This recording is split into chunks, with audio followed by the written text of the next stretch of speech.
One bright Sunday morning, a crowd of eager worshippers gathered at Holy Ground Ministry Church. Everyone struggled to catch a glimpse of Pastor Tim, who was popularly known as Pastor Talk and Do. Pastor Tim dresses in all white, carried around a golden staff, and had a voice that could send chills down the spines of anyone who heard him talk. Many people said Pastor Tim was the Messiah of the new age, as he knew people's personal secrets nobody could have told him. There were whispers that the life of anyone who stepped their foot into the gates of Holy Ground Ministry Church never remained the same, because when Pastor Tim prays, the heavens opens and everyone shook violently, crying and falling under anointing. Something funny happened in Pastor Tim's church during prayers one day. A middle-aged man who walked into the church blind suddenly started screaming out, "I can see! I can see!" The congregation erupted in happiness and loud clappings. Apart from Brother Jeremiah, Pastor Tim's younger brother, who recently moved into Pastor Tim's home. Brother Jeremiah was with Pastor Tim last night when Pastor Tim stopped by this same man's apartment in the outskirts of town. Brother Jeremiah personally saw this man speaking in low tones with his brother Pastor Tim, and he could see. When did he now become blind? Talk more of getting healed, thought Brother Jeremiah. Since Brother Jeremiah's arrival at Pastor Tim's place, his respect for his brother has drastically reduced, as he's been seeing things that has made him become very suspicious of his elder brother Pastor Tim, whom he used to have so much respect for in the past. Pastor Tim was a very powerful man of God. He was well respected and feared by many. In their hometown, everyone had high regards and huge respect for Pastor Tim, who put the name of their village on the world map because of the signs and wonders he was performing all over the world. Pastor Tim was untouchable. He had an army of followers who could kill anyone who dared speak ill of him. Growing up, Pastor Tim, though 8 years older than Brother Jeremiah, was the most honest amongst all of their 8 siblings from same parents. Pastor Tim was so devoted to the things of God from a very tender age. He led their village children's choir, taught Bible passages to children during Sunday school, and even preached to people on the streets during weekend evangelism. Pastor Tim was the envy of many in their community. Many parents adored him as he was so disciplined and very devoted to the things of God. When he became very rich and popular years later, nobody in their little community was surprised or even doubted the growth of his church, as everyone knew he was destined for greatness. What many people didn't know, however, was that after Pastor Tim graduated from the university and started his own ministry, he struggled so hard for years without any trace of success until he met one of the most famous pastors in Nigeria, known as Pastor Francis, at one big crusade he attended one day. Pastor Francis told Pastor Tim that if he didn't act smart on time by joining their occult group, him and his poor ministry would struggle in penury for the next 30 years.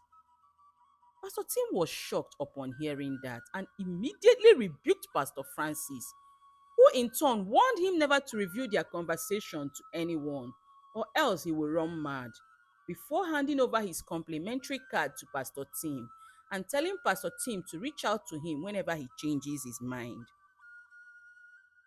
After many months of feeding from hand to mouth, with no help in sight, Pastor Tim, with trembling hands, tearfully placed a call to Pastor Francis.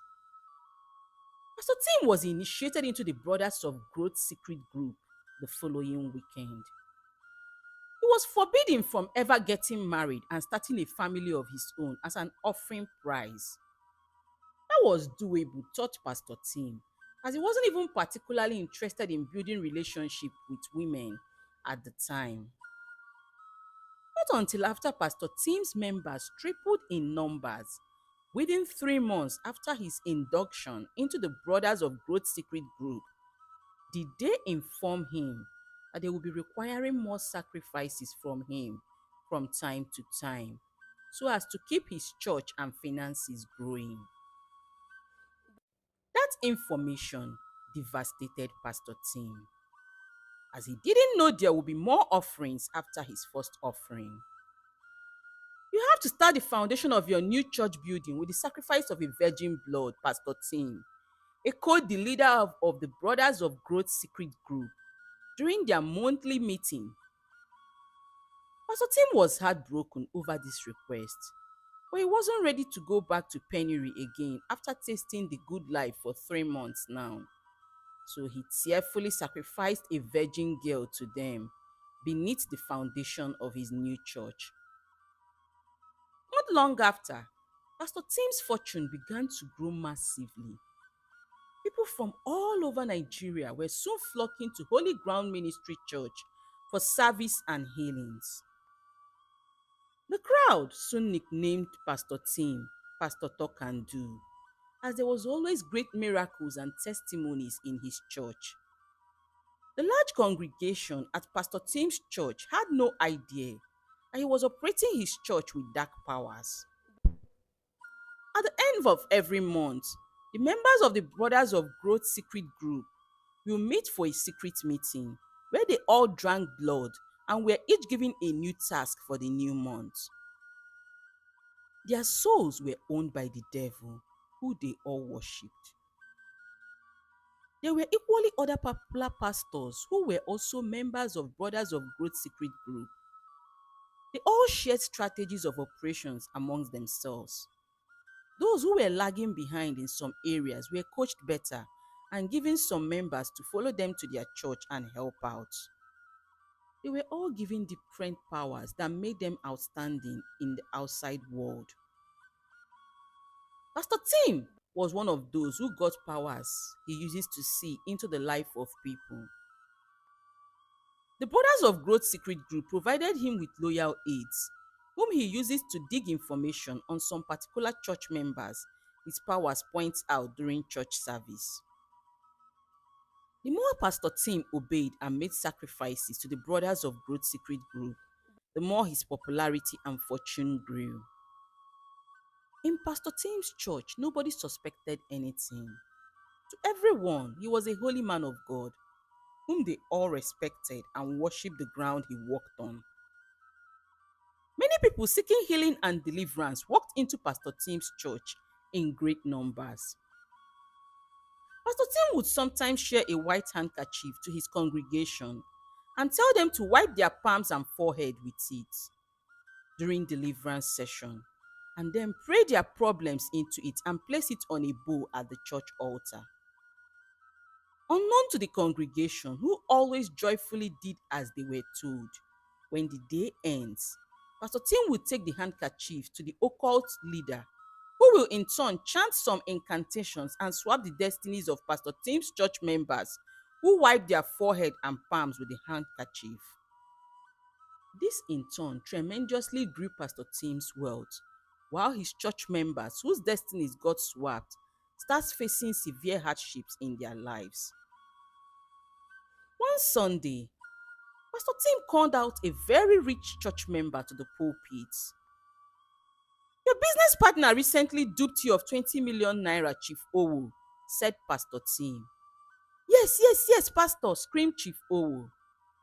The church congregation were in awe as they all started clapping in unison and shouting, "Pastor Talk and Do." Pastor Tim placed a white cloth on the floor and asked Chief Owo to stand on top barefoot and start telling God his problems, before he later placed his hands on Chief Owo's forehead and prayed for him. 2 weeks later, Chief Owo returned to the Holy Ground Ministry Church with a very fat cow and large bundle of money for Thanksgiving, as his business associate returned his money within 1 week after Pastor Tim's prayers. Unknown to Chief Owo and the other church members, the betrayal by Chief Owo's business partner was strategically planned by Pastor Tim and his scouts so as to lure him to church and get his footprints on his white clothes. Pastor Tim took Chief Owo's footprint to his occult leader, who spiritually transferred Chief Owo's wealth to Pastor Tim. Pastor Tim had some spiritual scouts he sent into town to identify those who had problems. Once identified, the church evangelism team will pay them a visit, and during preaching, they will tell them about Pastor Talk and Do, who does amazing miracles. The desperate ones would in turn follow them back to their church, believing they will get their own salvation too. When the scouts cannot find people with problems, they strategically create problems for people, especially the rich, and come back later to lure them to the church. One Sunday morning, during church service, Pastor Tim introduced a holy anointing oil to his church members and sold it to them at an extortive price. He told his church members that the oil will cure their sickness and bring them abundance, and they all believed him and queued up in great numbers to buy, regardless of how expensive it was. But at Jeremiah, Pastor Tim's brother's suspicion towards his brother continued to grow after watching him sell his repackaged groundnut oil to his church members and claimed it was anointing oil at a very extortive price. The next Sunday during service, Pastor Tim called up a woman known as Blessing to the church altar. "You have been seeking for the fruit of the womb, ma," said Pastor Tim. "Yes, yes, Pastor. Pastor Talk and Do," echoed the happy congregation. "The enemy has done this," continued Pastor Tim. He ordered Sister Blessing to lay face up at the altar, poured his anointing oil on her navel, wiped her navel with a white handkerchief, and gave her a bigger bottle of anointing oil to be drinking morning and night. 5 months later, Sister Blessing came to the church with many gift items for Thanksgiving, as her stomach was now protruding out.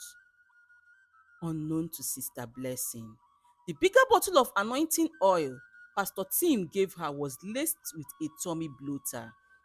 Her tummy was just swelling up without any baby in her womb. Pastor Tim already took away her womb for wealth when he applied his anointing oil on her navel and wiped it with a white handkerchief. Pastor Tim's church members believed in him so much. Some church members even fight mercilessly with their family members because of Pastor Tim. A woman named Nkechi once left her husband's home because he refused to join Pastor Tim's church. "If you're not under the covering of Pastor Tim's anointing, then you are under the covering of the devil," thundered Nkechi to her husband before packing out of his home.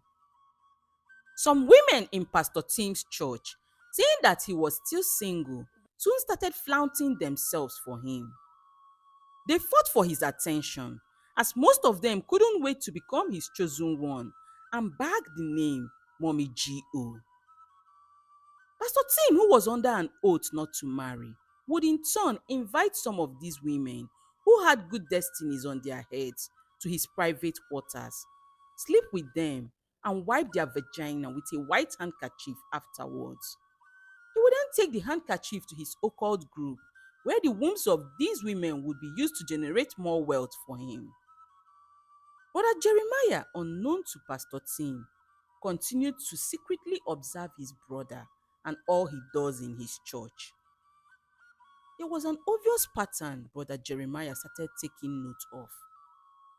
Once a thanksgiving had been made by a member and new members flocking in great numbers, nobody cares to follow up anymore on the testifiers to see how they were faring after their testimonies. Brother Jeremiah took particular interest in Sister Blessing's case, who came to testify that she was pregnant after 8 years of barrenness because his brother wiped her navel with groundnut oil and white handkerchief, a testimony that left him in great shock. One fateful day, Brother Jeremiah decided to visit Sister Blessing 10 months after her public Thanksgiving. He was so shocked to see that not only was her tummy still bloated, there was no baby anywhere. This further deepened the suspicion in Brother Jeremiah's heart over his brother's miracles. Brother Jeremiah later notified his brother, Pastor Tim, that he ran into Sister Blessing and she was shockingly still heavily pregnant after 10 months. Pastor Tim, in turn, sternly warned Brother Jeremiah to mind his business or leave his house if he cannot mind his business. It was at that moment that Brother Jeremiah knew that all his brother was doing with his congregation was pure calculated lies and deep mind manipulations. This further fueled his quest to continue to dig for tangible evidence to use and stop the evil his brother was perpetrating on innocent people. As Pastor Tim's church influence and wealth continued to grow, Brother Jeremiah continued to attend like every other person so as to avoid unnecessary suspicions over his secret mission. One Sunday evening, Brother Jeremiah overheard Pastor Tim telling someone over the phone that he was on his way in hushed tones.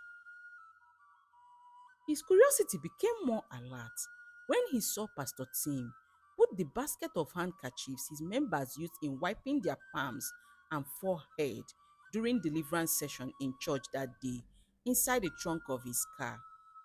So Brother Jeremiah courageously followed up Pastor Tim from a distance with his own car as Pastor Tim drove quietly to an unknown location in the outskirts of town. Brother Jeremiah's heart raced uncontrollably as he tiptoed into the mansion he saw Pastor Tim drive into. He almost had a mini heart attack when he peeped through the window of the mansion where he was hearing noises and saw Pastor Tim chanting some incantations with some other men as they all emptied their handkerchiefs on an altar. It was at that moment that it dawned on Brother Jeremiah that his brother was into something really dark. Pastor Tim wasn't just manipulating his members, he was also using their destinies. After what Brother Jeremiah saw that night, he became more determined to expose his brother and save the innocent souls in his church. But who will believe him? He wondered. One Saturday evening, after Pastor Tim and his entourage had left home for a big city crusade meeting, Brother Jeremiah snuck into Pastor Tim's private room he never allows anyone go into. What Brother Jeremiah saw greatly traumatized him. In Pastor Tim's secret room was a staircase that led to a secret underground chamber. Inside the chamber were ritual pots with names of influential rich church members written on them. There were blood-stained garments, charms, and a book where Pastor Tim recorded every star he had stolen. Brother Jeremiah trembled as he flipped through the book. He saw names of people he knew, people who were once very successful but were now beggars, including women who used to be so beautiful but now looked lifeless. Everything was starting to make perfect sense to Brother Jeremiah. As he tried to run away after taking photographs of his evidence, his legs mistakenly hit a stick that was stuck into the ground. He tried to pull up the stick when he indeed noticed that it was a shallow grave. Their church foundation was laid with real human beings who were now bones. Brother Jeremiah froze. Pastor Tim, who was unaware of his brother's discoveries, joyfully took the stage the following day. As he was about to start his deliverance sessions, Brother Jeremiah walked in with some armed policemen. There were loud murmurs all over the church. "The devil and his agents are here," shouted Pastor Tim, who was deeply wondering why his brother brought the police to their church. You are no prophet of God, big brother, roared brother Jeremiah, who brought out his phone and started showing the congregation his discoveries. Everyone was shocked. There was an immediate pandemonium inside the church as everyone started running away for their dear lives. The police officers immediately arrested Pastor Tim and charged him to court. That marked the end of Pastor Tim, aka Pastor Talk and Do of the Holy Ground Ministry Church. This is the end of my story. The moral of this story is that we should be very careful with the places we go to worship God because we are seeking quick miracles and breakthroughs. As not all who call the name of God are true worshippers of our living God. Thank you for watching.